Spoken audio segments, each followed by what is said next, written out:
Assessore Trupia, lei ha partecipato come rappresentante del Comune di Agrigento alla riunione dell'ATI per la stabilizzazione dei dipendenti. Ecco, se ci vuole aggiornare su come è andata la cosa e quale sarà anche il futuro di questi lavoratori.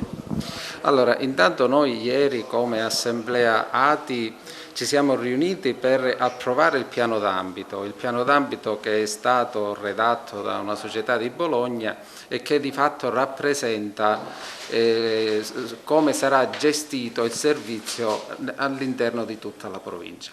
All'interno del piano d'ambito era sicuramente previsto anche il passaggio dei dipendenti che attualmente svolgono servizio presso la Girgenti Acque.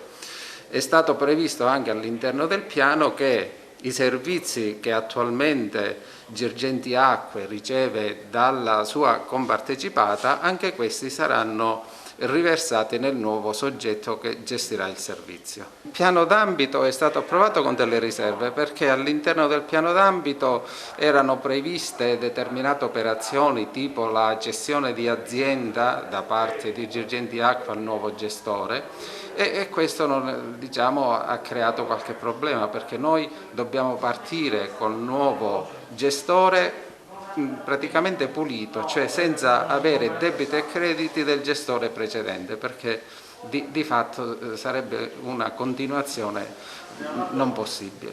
Dice che erano previsti solo 115 dipendenti nel piano d'ambito dell'ATI. No, il prospetto presentato prevede 203 dipendenti suddivisi con le qualifiche, 115 sono quelle riferite agli operai. Parliamo anche di queste bollette extra che tanto stanno discutendo, insomma non si sa se la gente le deve pagare, c'è stato anche un intervento della Regione in questo senso. Ieri sera cosa si è discusso in merito, cosa si è deciso su queste bollette a conguaglio? La Presidente Valenti ci ha comunicato che ha avuto un incontro con la gestione commissariale e quindi hanno determinato che intanto queste bollette verranno sospese, per cui siamo in attesa che questo venga anche ufficializzato da parte del gestore, quindi da parte dei Girgenti Acque.